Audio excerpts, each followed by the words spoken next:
Hello guys, good morning. Nari ko di sa talamnan sang tubo sa manghod ko.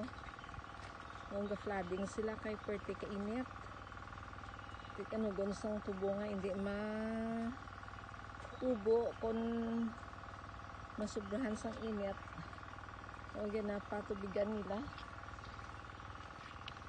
Magasto man sa krudo.